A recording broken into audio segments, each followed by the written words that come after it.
तो अब प्रश्नावली 1.3 का जो पहला क्वेश्चन है इसको लेने जा रहे हैं। तो ये कह रहा है सिद्ध कीजिए कि रूट 5 एक अपरिमेय संख्या है। तो जब कभी भी ऐसा सवाल आ रहा है तो आपको विरोधाभास की जो विधि है इसका यूज करना है, यानी आपको इसका विरोध करना है। ये बोल रहा है अपरिमेय संख्या है तो आपको इसका विरोध करके मानना है कि माना कि ये रूट 5 एक अपरिमेय संख्या का बोल रहा है, तो इसको विरोध में चलते हुए हम मानेंगे इसको एक परिमेय संख्या है। तो माना कि रूट 5 एक परिमेय संख्या है। अब इसका विरोध करने का मतलब होता है कि प्रश्न ने कहा कि यह एक अपरिमेय संख्या है, इसको सिद्ध करना है, तो हम इसका विरोध कर रहे हैं। हम इस रूट 5 को मान लेते हैं एक परिमेय संख्या। तो माना कि रूट 5 एक परिमेय संख्या है। अब परिमेय संख्या उसे कहते हैं जो a बटा b के रूप में हो, यानी अंश बटा हर में हो। तो हम जो है रूट 5 को ऐसे लिख सकते हैं a बटा b बराबर रूट 5, यानी अंश बटा हर के सामने बराबर का चिन्ह लगा के कोई संख्या लिखी जा रही है तो वो संख्या भी ऑटोमेटिक परिमेय संख्या हो जाती है। तो यहां पर अपन बताएंगे कि a तथा b जिसमें 0 के बराबर नहीं है, दो पूर्णांक है तथा अब देखो a और b में देखो अगर आप a इंटू 1 लिख दे और b इंटू 1 लिख दे तो इससे पता चल रहा है कि a तथा b में जो है 1 के अतिरिक्त कोई भी उभयनिष्ठ गुणनखंड नहीं है तथा a व b में 1 के अलावा कोई भी उभयनिष्ठ, यानी दोनों में समान उभयनिष्ठ गुणनखंड नहीं है, बिल्कुल यहां पर नजर हमारे को आ रहा है। लेकिन अपन जो है विरोधाभास की विधि का यूज कर रहे हैं, तो अपन क्या करेंगे a और b में जो है उभयनिष्ठ गुणनखंड बनाएंगे कैसे भी करके। तो इसको बनाने का तरीका क्या रहेगा, जैसे इसको समीकरण 1 दे देता हूं मैं। तो समीकरण 1 से देखो इस a को यहीं पे रखना है, इस b को इससे गुणा कर देना है बस। तो a को यहीं पे रख देते हैं और b को जो है रूट 5 से गुणा कर देते हैं। तो ये आ जाता है b, ये यहाँ पर गुणा हो जाएगा वज्र गुणा से b रूट 5।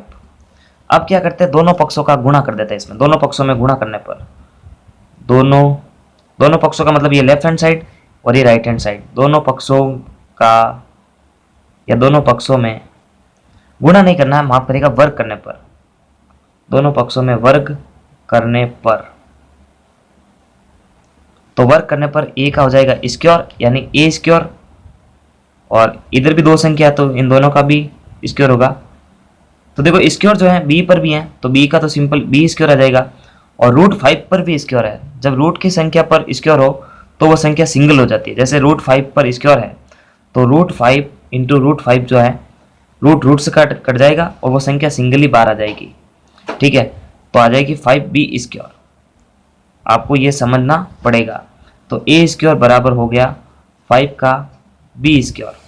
इसको समीकरण नंबर 2 बना के छोड़ देना है, क्योंकि हमने एक तो पहले बना ली थी।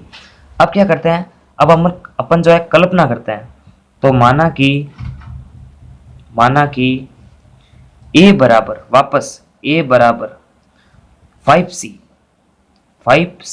ये रूट 5 है, रूट के अंदर जो संख्या है उसको लेना है। देखो रूट के अंदर जो संख्या है उसको लेना है और कोई अलग पूर्णांक मान लेना है, क्योंकि a और b हमने मान लिया है तो अब की बार c ले लेते हैं। तो यहाँ पर एक बार मान लेते हैं कि माना a बराबर 5c। अब इसमें भी देखो यही करेंगे, दोनों पक्षों का वर्ग कर देंगे। तो दोनों पक्षों का वर्ग करने पर दोनों सेम यही विधि वापस यहाँ पर नीचे लिख रहे हैं, दोनों पक्षों में वर्ग करने पर तो a का हो जाएगा a स्क्वायर और 5c का स्क्वायर होगा तो बनेगा ये 25 और c का स्क्वायर। तो a स्क्वायर बराबर आ जाएगा 25c का स्क्वायर। ठीक है, अब देखना इस a स्क्वायर की जो वैल्यू है वो यहाँ से क्या पता लग रही है 5b स्क्वायर। तो समीकरण 2 से मैं लिख सकता हूँ, समीकरण 2 से हम लिख सकते हैं कि a स्क्वायर की जो वैल्यू है वो 5b स्क्वायर के बराबर है, यानी इसकी जगह अपन लिख सकते हैं 5b स्क्वायर। तो लिख देते हैं 5b स्क्वायर बराबर में है 25 का सी स्क्वायर, यानी इस ए का जो मान है वो यहाँ से मैंने 5b स्क्वायर लिया है और इसे ए की जगह रख दिया है, तो 25 का सी स्क्वायर। अब ये 5 जो है 25 को काटेगा, 5 25 और बी स्क्वायर यहाँ पर आएगा 5c स्क्वायर। ये है समीकरण नंबर 3। अब देखो आपको समीकरण 2 और 3 में देखो कंपैरिजन करनी है। अगर ये 5 गुणा के अंदर है, इधर गुणा में है, तो ये इधर आके भाग में हो जाता है, यानी अपन इसको क्या लिख सकते हैं कि ए स्क्वायर बट्टा ये 5 नीचे गुणा में आ रहा है और ये बी स्क्वायर फ्री हो चुका है। ठीक है, सेम यही तरीका इसमें भी करते हैं, इस 5 को इस बी में भाग दे देते हैं, तो यही तरीका कर रहे हैं। बी स्क्वायर के अंदर ये गुणा में है तो इधर आके भाग में हो जाता है, सेम ऊपर जो किया हमने ये 5 और इधर बचेगा सी स्क्वायर। अब देखो इसका मतलब क्या है कि ये जो 5 है ए स्क्वायर को विभाजित कर रहा है, 5 ए स्क्वायर को विभाजित करता है, तो 5 जो है ए को भी विभाजित करेगा। ये एक प्रमेय होता है, ये कैसा नियम है। ठीक है, अगर कोई संख्या किसी के वर्ग को विभाजित कर रही है तो उस संख्या के सिंगल को भी वो विभाजित करेगी। तो सेम यही दो लाइनें वापस यहाँ पर लिखेंगे कि 5 अगर बी स्क्वायर को विभाजित कर रहा है तो 5 बी को भी विभाजित करेगा, तो 5 जो है बी को भी विभाजित करेगा। यानी जो हमने ऊपर समीकरण 1 में, समीकरण 1 को मैं वापस लिख रहा हूं,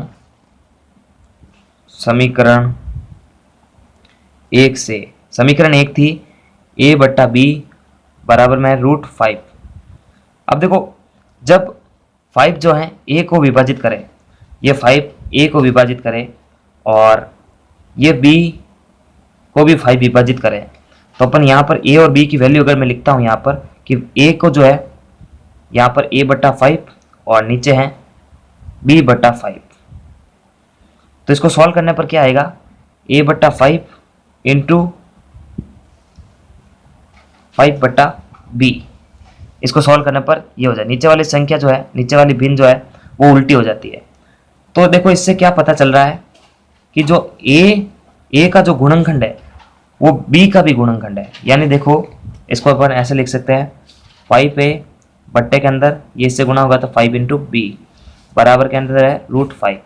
अब देखो a का भी जो है एक के अतिरिक्त एक उभयनिष्ठ गुणनखंड निकला है 5 और b का भी एक के अतिरिक्त एक उभयनिष्ठ गुणनखंड निकला है 5, है ना।